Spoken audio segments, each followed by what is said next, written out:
다 남아리게 사만올이야 자시베게 섬주시와는 섭직도 I would like to wish everyone my auspicious greetings. And today we will continue teaching on the four dharmas of Gampopa. So in the past couple days,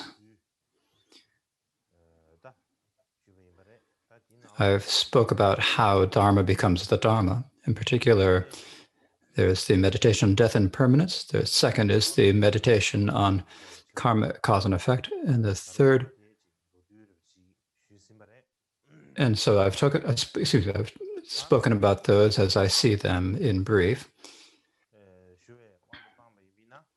And so I'd like to speak now a little bit about the defects of samsara.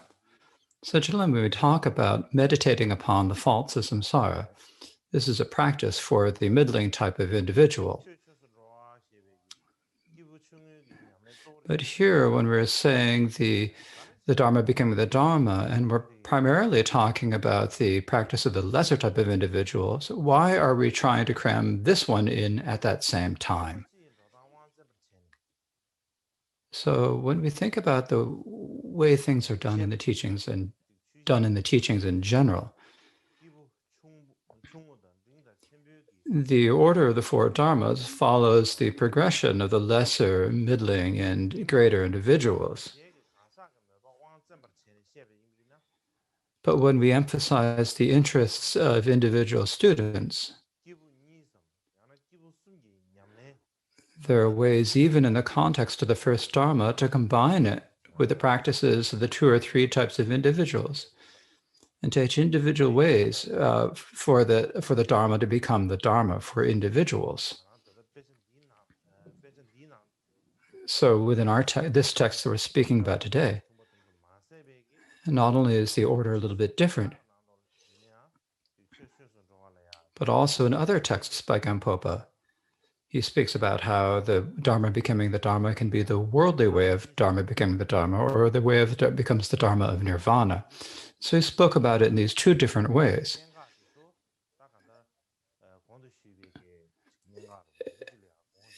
And so the point for saying this is, as I described before, the points are describing the two ways of the Dharma becoming the Dharma. When we talk about becoming the worldly Dharma, this means believing the correct worldly view of karmic cause and effect, not accumulating misdeeds for the sake of this life and accomplishing virtue for the sake of the next. That is how we should understand it.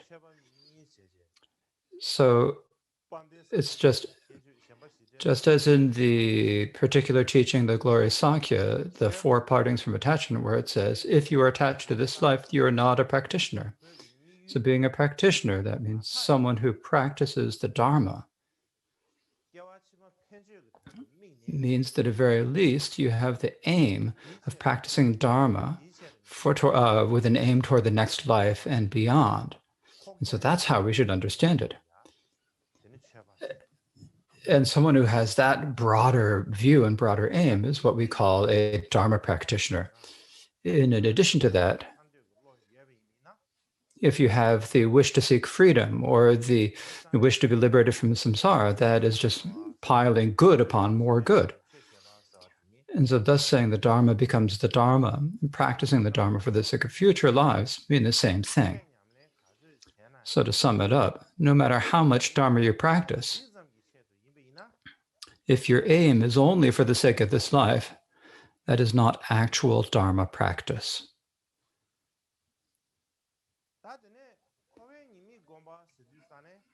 So when we talk about meditating upon the faults of samsara, how should we understand it? If we continue to remain in samsara, we will have no power, no control in samsara. But if we achieve liberation, we will have control. And understanding this, we have the wish to achieve liberation from samsara, and then we put effort into the methods for doing so. So the primary reason why we will have no control if we remain in samsara is that we are under the control of the karma and of karma and the afflictions. So that is what it comes down to.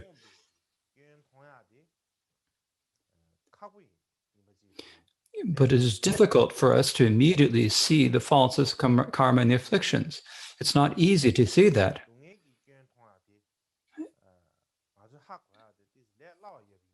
But it's a bit easier to see and understand the faults, the results of those to suffering. And so that is the main reason why meditating on the faults of samsara is primarily meditating on the suffering of samsara.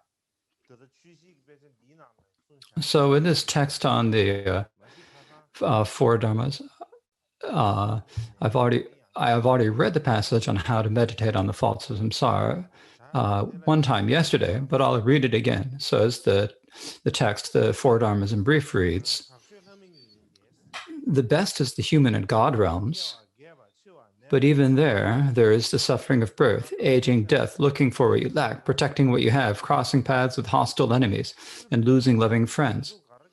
For the gods, the suffering of dying and falling is 16 times greater than that of the incessant hell. No matter whether you take birth in the 6 realms, there is only suffering. Until you feel this and reach a level discussed, the Dharma will not become Dharma. So that is the text. So at this point,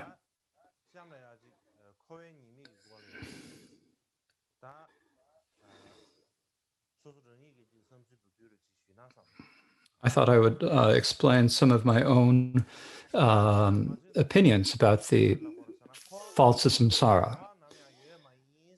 And what we often say is that in samsara, there's not even a pinprick's worth of happiness. So why isn't there any happiness?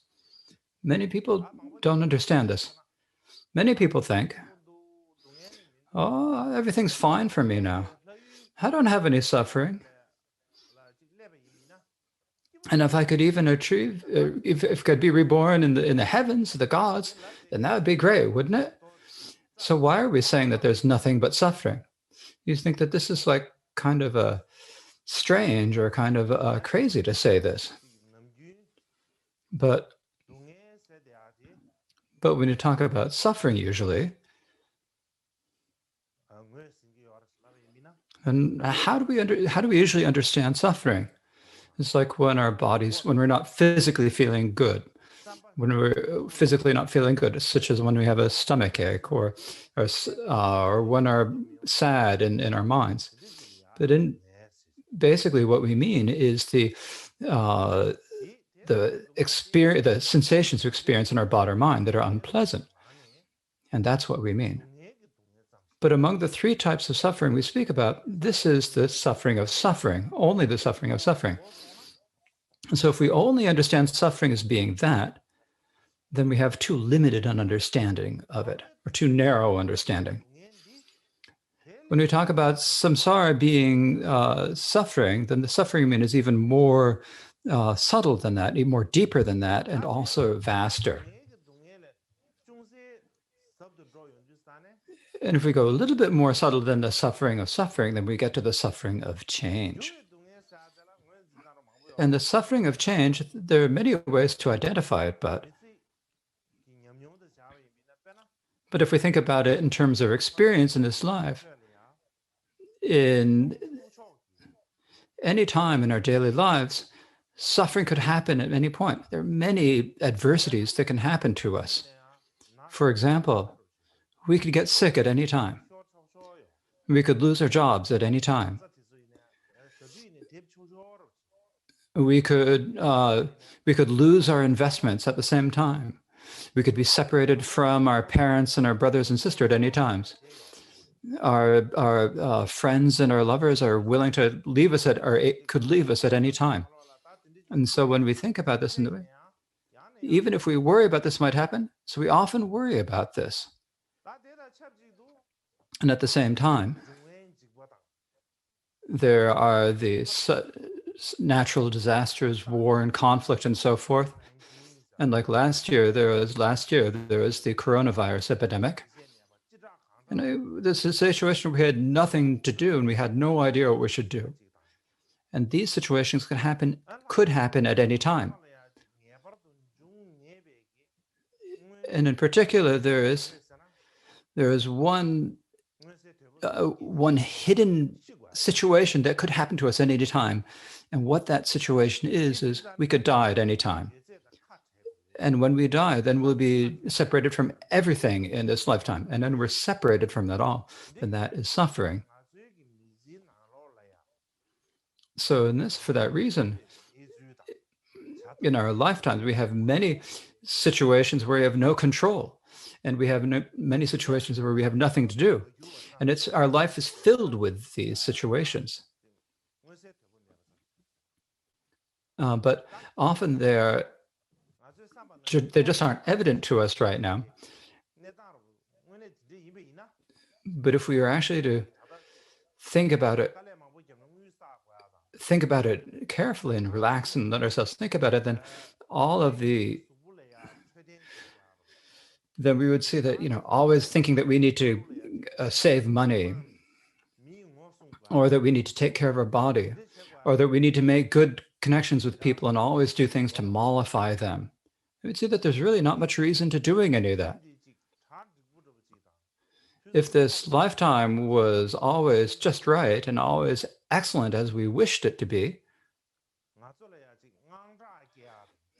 then there wouldn't be any reason for us to feel fear or apprehension, nor anything that we would feel like we'd hide so that other people wouldn't learn about it, or any regret over the things that we shouldn't have done but did, or being depressed over the things we wanted to do but couldn't do, or being left alone when there's no friends, or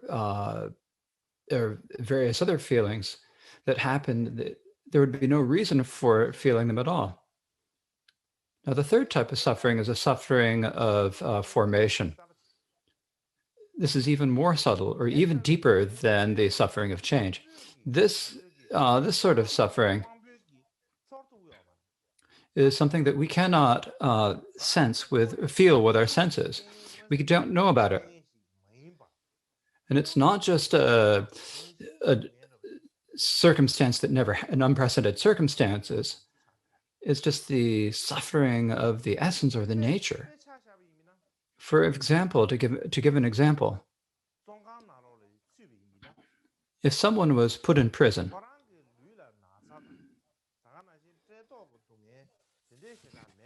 even if they didn't have much suffering of illness or of hunger and thirst, being in that prison environment would be suffering, or that would be the nature that would be suffering. And that type of suffering is the suffering that we mean when we say that there's not even a pinprick's worth of happiness in samsara. It's that suffering that we can experience at any moment.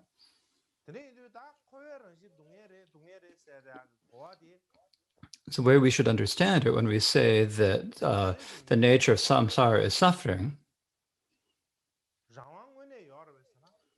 Is that in our lifetimes, do we actually have any control? We really don't have control. We don't have any actual control. For example, what we wish, we have the wish to do everything that we think about it that we'd like to do. But in the actual situation, in actual fact, can we do everything that we'd like to do? We cannot. You can't do everything you'd like to or you think of.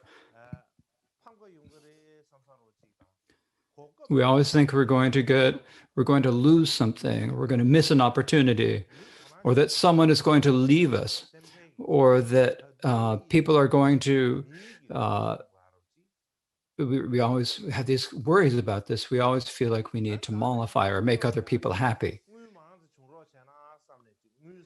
Or we often think that we need to if we could have a bit more money, and so we save some money. Or we try to get better education than others, or if we work a bit harder, so to sort of inspire our family members. And we work hard for these things.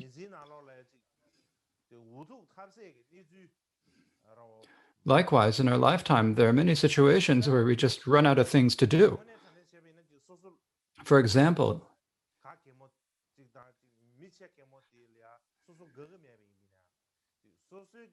even if you don't like the people in your homeland, in your hometown, for the sake of people, you stay in a place where you don't like, and you do a job that you don't like, and you stay in your hometown just for that reason. It's like you don't have any choice. And so, and because of these situations where you like have so many hopes or fears, or where you run out of things to do, what that shows is that we don't have anything to do. We don't have any control.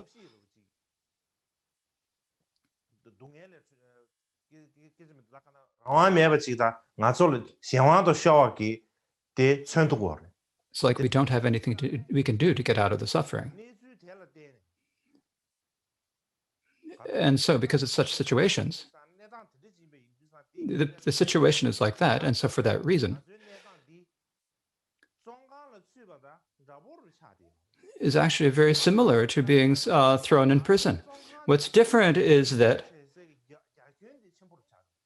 there's not in a prison, there's not a large area to move around. When we think about a prison, we think about a confined area. But this entire earth is like our prison.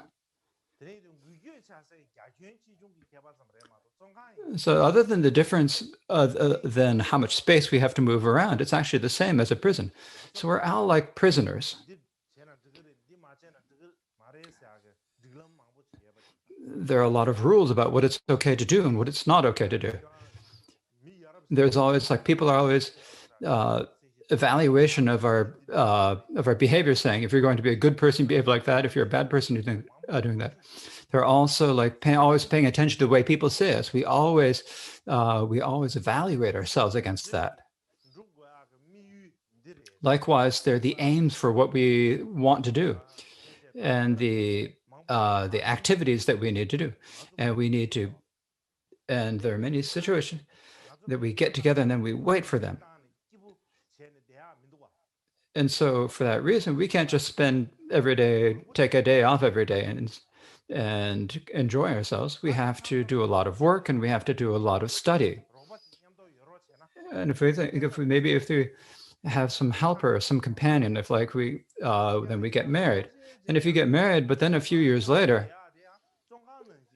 then staying in your family home, it can start to feel like being in a prison, right? So in brief, we think we have freedom.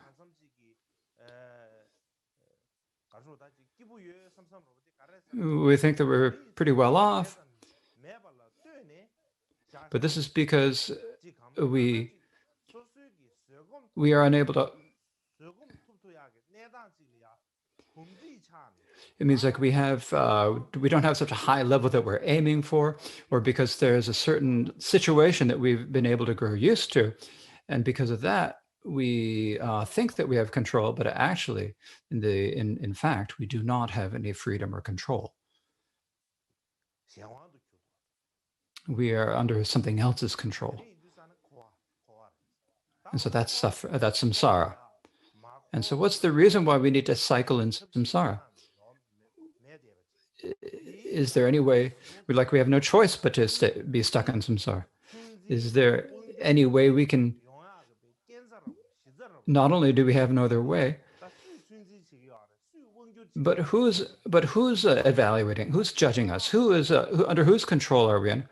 And who is it who's evaluating? Who's keeping track of us? It is the karma and afflictions that in the actual situation, we have lost all our freedom to karma and afflictions. So we have to go, because we've lost our freedom, we have to go wherever they take us. We don't have any choice about where we go. For example, it's like we take dogs on a walk. It's the same. You put the dog on a leash and you take it outside, right? The dog itself doesn't have any control. It has to go wherever the owner takes them. Similarly, so within our lives, some people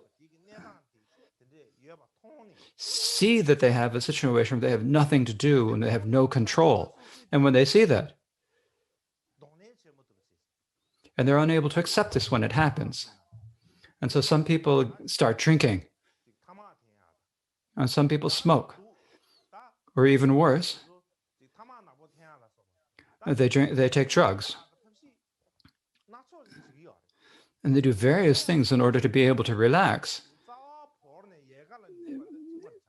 But this is the same as giving up the main thing and just grabbing giving up the trunk and grabbing the branches. Because when you're drunk, and then when you sober up, then the feelings will come back again.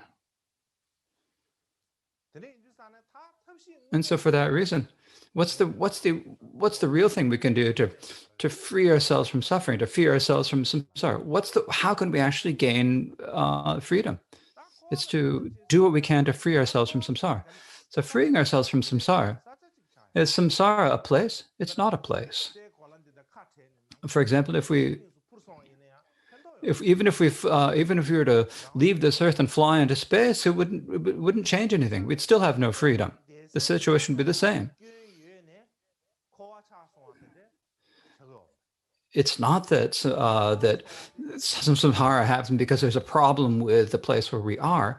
Samsara is related to our mind. If the place were samsara, then all the individuals who had achieved accomplishment,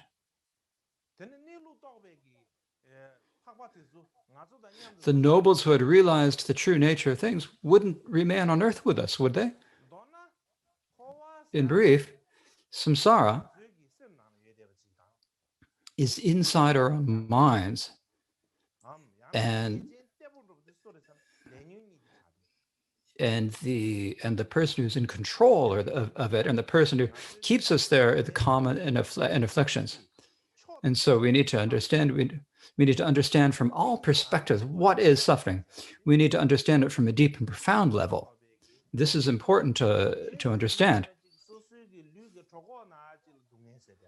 So suffering doesn't just mean the suffering of having a stomach ache, or it's not just the suffering of,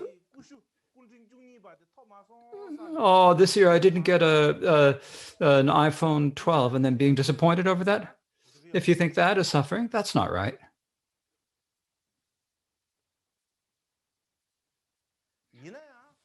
But, as I said before, but it's difficult for us to actually understand what is meant when we say that that all of samsara is suffering. And the reason is because we've never experienced being freed from the bonds of karma and afflictions. And so when we say being freed from that, we don't know how to understand, so we forget about it. It's like saying we just don't know how to think about it. Usually when we think about suffering, suffering is greater, something we compare it to another, right? When you have a small suffering compared to a larger need, and when you compare being unhappy with happy, then you understand what it is. But if you have nothing to compare it to, you don't know it. So it's like this, like the example saying, like the saying of saying there's nothing wrong if you don't compare it to anything. So we don't understand the freedom or the happiness that the noble beings have freed themselves from suffering and achieved liberation from suffering, and the pleasure they experience at liberation. It's just something we just have no idea what it can be. We can't even think about it. Similarly,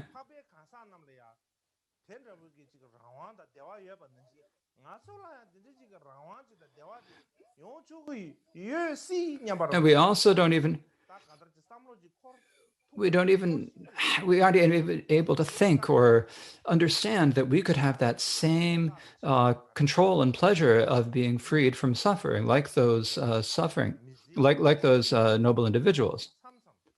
And so now when we have now in our lifetime, sometimes when we get very busy, so when we're working or when things get kind of hectic, then you have to take a break and relax.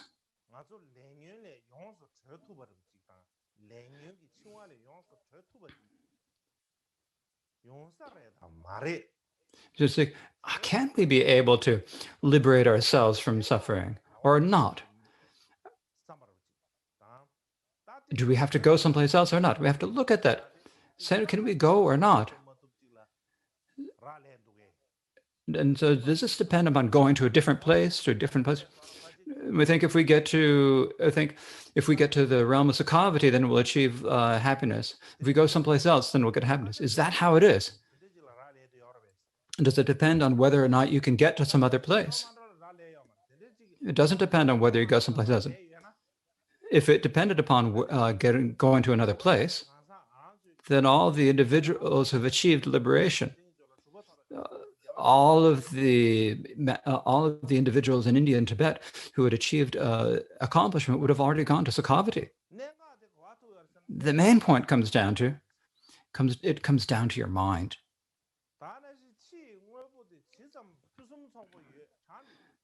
And no matter how excellent the external things you have, no matter how wonderful they are, they cannot actually remove your fundamental difficulties. Your actual difficulty is not a difficulty of not having excellent or external things.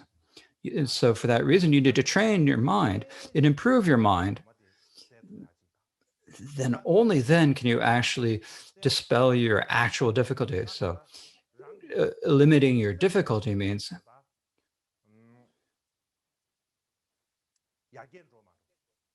depends upon whether you improve your own mind or not. Whether you've trained your mind or not. That's what it depends upon. So that is in brief about the faults of samsara. These are just a few opinions of mine about it. And so in brief, for Dharma to become the Dharma, as I described yesterday, I first explained what is Dharma that has not become Dharma, and what is the way that Dharma can become Dharma. So I've explained all of that. So now, what is the measure or the signs of whether Dharma has become the Dharma? So there are two, in terms of Gampopa and his nephew, there was Gampo Tsoto Nimbo, and his direct disciple was Shangtsapa, who was an undisputed siddha and the founder of the Tsalpa Kagyu. And so here there's a quote from him. It's kind of a summary of the Dharma becoming the Dharma. If I don't conclude this talk about the Dharma becoming the Dharma, then there'd be the danger that instead of having a teaching on the four Dharmas of Gampopa, we would only have a teaching on the first. So what Shangtsapa said is, in brief, for the Dharma to become the Dharma, as you practice it, it improves day by day, likewise month by month and year by year, and you continually grow more and more comfortable. The afflictions will become less and less. Other than just figuratively, from your depths, you will be able to take more and more defeats upon yourself. Your character will get better and better. Your desires for this life and such will become less and less. Your pride and haughtiness will get less and less. You will feel this yourself, and your guru and companions will sense it too. The yidams and the Dharma protectors will also sense it. So your awareness will go cleaner and cleaner, and your mind happier and happier. It should be so that no matter what side you look at, you feel no regret. We wander in samsara because of not taming our being. Thus, if something doesn't become an antidote for the afflictions and does not tame your being, what good is it?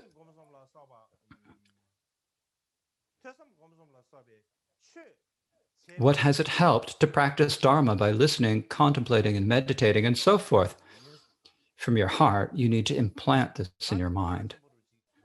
This is a really important point, I think. In any case, when we're talking about teaching and practicing Dharma, we need to get better. We need to get better day by day. we need to get next month. We need to be better. We need to improve next month compared to this month. We need to improve next year. Our mind needs to get better and better. Our pride needs to get less and less. The afflictions need to get less and less. Our compassion needs to get larger and larger.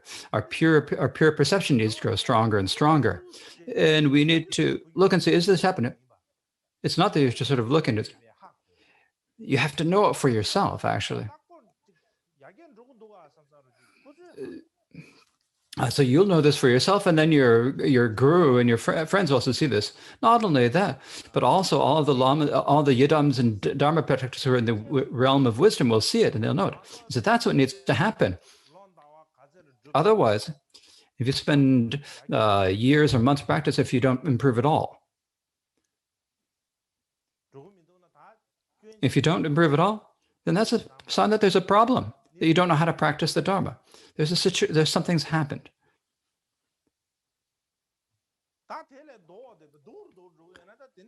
If it's the opposite, and you're getting worse and worse, then there's no point in talking about it. If you practice Dharma and you get more and more proud,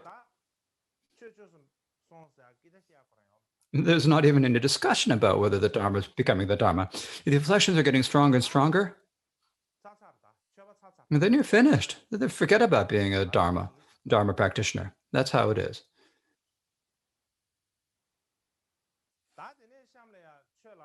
So next, I need to speak a little bit about the Dharma becoming the path. I have to speak a bit about this, don't I? So to speak about this in brief, when we say the Dharma becoming the path, what this means, to say it in brief, to sum it up,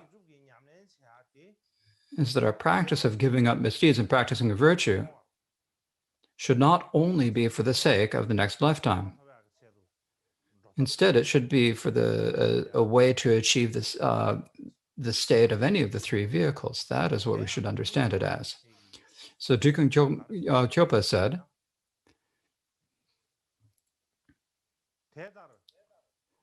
thus, even if the Dharma becomes the Dharma must become the path. If you turn your mind away from this life, but still seek a pleasant samsaric result, such as the state of gods and humans in your next life, the Dharma has not become the path. Thus you must know that all of samsara is suffering by nature. And so this is what he said. It is like that. That is what the way that Dharma becomes the path. So it is generally accepted that the Dharma becoming the path should be joined with a practice of the middling type of individual who seeks enlightenment of the listeners and Pratyeka Buddhas. But that's not necessarily so, because as we described when talking about the Dharma becoming the Dharma. For example, Gampopa said in his great collection of Dharma talks, after speaking, at the point where he speaks about the Dharma becoming the path, he says, for the Dharma becoming the path, there are two, becoming the basis of the path and becoming the actual path. Becoming the basis of the path means that understanding the faults of the foundation vehicle in all the stages of gathering and virtuing and purification practice, you are motivated by loving kindness, compassion, and bodhicitta. Then, in order to bring all sentient beings throughout space to unexcelled enlightenment, you practice in order to develop the wish to definitely achieve the omniscient Buddhahood with the 3 kayas and 5 wisdoms. This is the basis for the path. Becoming the actual path means recalling that the relative is like dreams and illusions. And all the Dharma activities you do, whether great or middling, you practice them like dreams and illusions with loving kindness, compassion, and bodhicitta, with means and prajna, never separate. In this way, the Dharma becomes the path through these two. So here, he's basically teaching it how the Dharma becomes the Mahayana path by way of the union of emptiness and compassion. Likewise, Floyapa wrote in his commentary on the 4 Dharmas. Now, in order to explain the Dharma becoming the path in particular, it says the path and so forth. This is classified into two types: the provisional and an ultimate, and of these two. So he's saying that there's the provisional way of it becoming the path of the listeners and Pratyeka Buddhas, and there's the ultimate way that it becomes the Mahayana path. So in this text on the four Dharma text, what it says is for where the practice of the middling individuals has already been discussed in the passage on the Dharma becoming the Dharma. So the passage on Dharma becoming a Dharma, becoming the path, primarily teaches how it becomes the path. So if you read the text, the words of the text, it says, for the Dharma to become the path, you must have loving kindness and compassion, cherish others more than yourself, and develop the relative bodhicitta. In addition, you should understand that all external and internal phenomena are appearances assembled through interdependence, like dreams and illusions. And so only the Dharma will become the path. So here he's speaking about a typographical error in the Tibetan.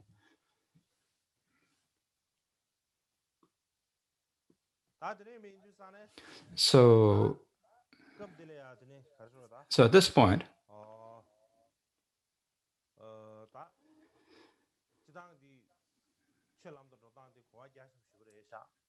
there is a very vast understanding of the Dharma becoming the path. And if we were to teach it all, it would take 2 or 3 days. But in this occasion, we haven't much time. Today, I don't think I can teach it. So tomorrow, I will speak about it. I'll speak about how the Dharma becomes the path in brief. So tomorrow, there are 3: how the Dharma becomes a path, how the path dispels confusion, and how confusion arises wisdom. So it might be a little difficult. And one day, talking about three vast topics in a single day is a little difficult. So I've been thinking about it. And so what can we do? So I don't think there's much point to extending it by another day. It'd be kind of like always when you're making tsampa, that when you don't know how to do it, first you put in a little bit of add a little of tea, and you put in too much, so then you put in more tsampa. Then you've got too much tsampa, so you put in more tea. And then you've got too many tea, so you put more tsampa. And in the end, you've got so much. You end up with so much tsampa that you can't possibly do it in one day, and you have to spend 2 or 3 days. So if I add a day every day, then it would be a little bit strange. And so for that reason, we won't extend the teaching any further. However, even if we don't extend the teaching, we'll probably need to lengthen it by 1 hour. So tomorrow, we'll have one session from 7 to 8. Then we'll have a half-hour break. And then from 8:30 Indian time to 9:30, we'll have, if I can teach it in 2 hours, then I think I can probably teach it all. So for the shadows, even if it's a little bit difficult, please let me know. But I'm a little bit tired myself. It's not just an hour for me. It's like I've spent my entire day thinking about this and working on it. It's a bit difficult, but